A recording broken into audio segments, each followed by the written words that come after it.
اعوذ باللہ من الشیطان الرجیم بسم اللہ الرحمن الرحیم الا الذین تابوا من بعد ذلك واصلحوا فإن اللہ غفور رحیم۔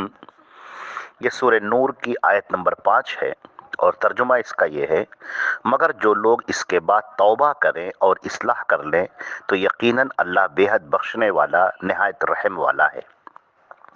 حضرات گرامی، یہ آیات احکامات سے متعلق آیات ہیں، اور اس سے پہلے کی جو تفسیر تھی اس کے اندر یہ بات گزر چکی ہے کہ جو لوگ کسی پر تہمت لگائیں، چاہے مرد ہو یا عورت ہو، اگر وہ تہمت لگاتے ہیں اور زنا کی تہمت، تو ان کے اوپر 80 کوڑے مارے جائیں گے، یا تو وہ 4 گواہ لے کر آئیں۔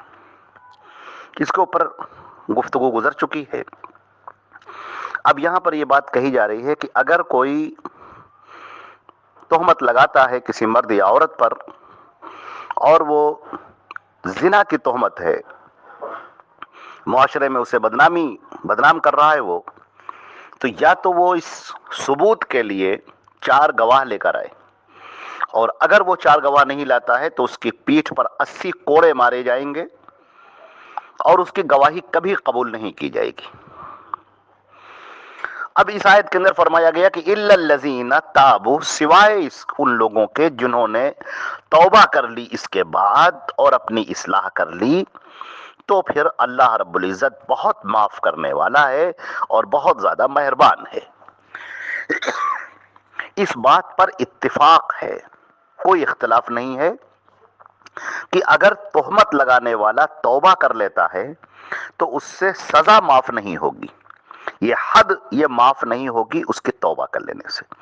مثال کے طور پر کسی نے کسی پر تہمت لگائی کہ فلاں نے زنا کیا ہے، اب اس کا معاملہ عدالت میں جا پہنچا، وہ وہاں پر کہے کہ میں اللہ سے توبہ کرتا ہوں اور معافی چاہتا ہوں اور اپنے آپ کو میں ٹھیک کر لوں گا، تو پھر یہ کہ اسے قاضی چھوڑ دے، ایسا نہیں ہوتا۔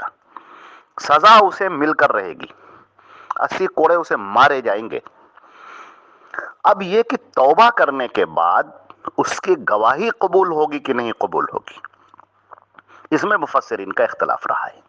سزا تو بالاتفاق ملے گی اس کو سب کے نزدیک۔ اگر اس نے زنا کی تہمت کسی عورت یا مرد پر لگائی ہے اور وہ 4 گواہ پیش نہیں کر سکا ہے تو اس کے اوپر کوڑے مارے جائیں گے، 80 کوڑے کی سزا اسے ملے گی، اور ساتھ میں یہ بھی جڑا ہے کہ اب اس کی گواہی کبھی قبول نہ کی جائے۔ لیکن اگر وہ توبہ کر لیتا ہے تو سب کے نزدیک کسی کا بھی اختلاف نہیں ہے کہ سزا تو اسے مل کر رہے گی، 80 کوڑے اسے پڑیں گے، البتہ کہ اب اس کی گواہی کبھی قبول کی جائے کہ نہ قبول کی جائے، اس میں اختلاف ہے۔ لہذا ایک بڑی رائے ہے علماء کی، جن کا کہنا یہ ہے کہ چونکہ اب اس نے توبہ کر لی ہے تو وہ جو فسق تھا وہ اس سے دور ہو گیا ہے، لہذا اس کی توبہ اب قبول کرنے کے بعد اس کی گواہی قبول کی جائے گی، جبکہ دوسرے لوگوں کا کہنا یہ ہے کہ نہیں، اس کی گواہی بھی قبول نہیں کی جائے گی، اور یہ کہ توبہ سے آخرت میں وہ گناہوں سے بچ جائے گا۔ تو اب لیکن اس میں اب یہ معاملہ کہ اس نے توبہ کب کی ہے، یا علانیہ کی ہے کہ نہیں کی ہے، یا درپردہ توبہ کی ہے۔ اگر وہ علانیہ توبہ کرتا ہے، سب کے سامنے اپنی غلطی کو مان لیتا ہے اور توبہ کرتا ہے، اپنی اصلاح کر لیتا ہے، تو بہت سارے علماء کا رجحان یہ ہے کہ نہیں، اب اس کی گواہی قبول کر لی جائے گی، کیونکہ اس نے توبہ کر لی ہے، اور توبہ سے تو بڑے بڑے گناہ معاف ہو جاتے ہیں، کفر اور شرک تک معاف ہو جاتا ہے، تو پھر اس کی یہ گواہی قبول کی جائے گی۔ البتہ جو لوگ گواہی بھی قبول کرنے کو نہیں کہتے ہیں، ان کا کہنا یہ ہے کہ یہ توبہ اس کی آخرت میں فائدہ مند ہوگی، کہ وہ آخرت کے اندر تمام سزاؤں سے بچ جائے گا، اللہ کے غضب سے بچ جائے گا۔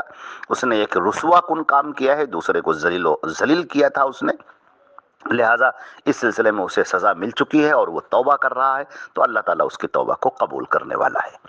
اس بات سے یہ بات معلوم ہوئی کہ اللہ رب العزت بہت زیادہ توبہ قبول کرنے والا اور معاف کرنے والا ہے۔ ہم میں سے ہر آدمی کو چاہیے کہ اللہ رب العزت کے حضور اپنے گناہوں کی معافی انسان مانگتا رہے۔ اللہ تعالیٰ توبہ سے بڑے بڑے گناہ معاف کر دیتا ہے، کوئی ایسا گناہ نہیں ہے جسے اللہ رب العزت توبہ سے معاف نہ کرے۔ لہذا شیطان مردود انسان انسان کو روکتا ہے کہ وہ توبہ نہ کرنے پائے، وہ اپنی اکڑ پر قائم رہے، گناہ پر قائم رہے، گناہ پر گناہ کرتا رہے، اور شیطان اس کو یہ دھوکہ دیتا رہتا ہے کہ خبردار تم کیا توبہ کرنے جا رہے ہو، تم تو اتنے گناہوں میں پڑے ہوئے ہو۔ اس طرح سے کر کے وہ شیطان اس کو توبہ سے روک دیتا ہے۔ اسے اللہ کی رحمتیں اور برکتیں ملنے والی ہیں، مگر وہ اسے روک دیتا ہے۔ لہٰذا ہم میں سے ہر ایک کا لازمی فرض یہ ہے کہ ہم اللہ کے حضور توبہ کرتے رہیں۔ اللہ کے نبی صلی اللہ علیہ وسلم ایک دن میں 70 بار، کبھی کبھی 100 بار توبہ کرتے تھے، استغفار کرتے تھے۔ ایک صحابی نے گنا تو ایک مجلس کے اندر آپ نے تقریباً 100 مرتبہ توبہ کی تھی۔ پوچھا گیا کیسے توبہ کرتے تھے، کیسے استغفار کیا، تو کہا استغفر اللہ۔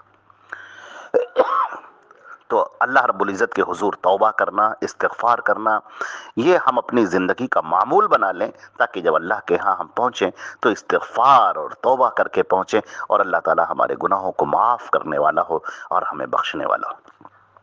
اور اس سے ہمیں یہ بھی بات پتہ چلی کہ اپنی زبان کو ہمیشہ قابو میں رکھیں اور کسی کے اوپر ہم تہمت نہ لگائیں۔ کوئی آدمی گناہ کے کام کر رہا ہے تو اس گناہ کا چرچا نہ کریں، اس کو پھیلائیں نہیں۔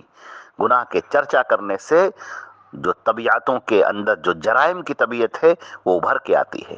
بہت سارے لوگ جو سیدھے سادے ہوتے ہیں وہ بھی پھر ان جرائم میں پڑ جاتے ہیں، اور وہ یہ سوچتے ہیں کہ یہ معاشرے میں تو ہو ہی رہا ہے۔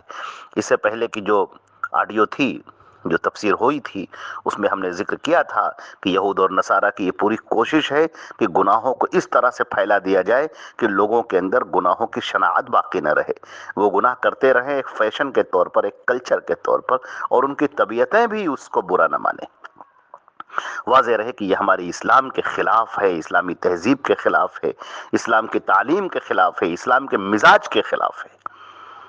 لہٰذا ہم میں سے ہر آدمی اپنی زبان پر قابو رکھے اور کسی کے اوپر الزام اور تہمت لگانے سے اپنے آپ کو روکے۔ اللہ کے ہاں یہ بہت بڑا گناہ ہے۔ دنیا میں اس کی سزا تو 80 کوڑے ہے۔ اب ظاہر سی بات ہے کہ 80 کوڑے کی سزا تو اسی وقت ہوگی جب اسلامی حکومت ہوگی، اور اگر اسلامی حکومت نہیں ہے تو ہم نے عرض کیا تھا کہ پھر کسی کو قانون اپنے ہاتھ میں لینے کی اجازت نہیں ہے۔ اس کا یہ مطلب نہیں ہے کہ اگر کوئی کسی پر تہمت لگائے تو اس کو پکڑ کر 80 کوڑے مار دے، نہیں، ایسا کرنا بالکل جائز نہیں ہے۔ یہ سزا اس وقت اس صورت میں ہے جب کہ اسلامک حکومت ہو، اور وہاں پر عدالت میں یہ معاملہ جائے گا۔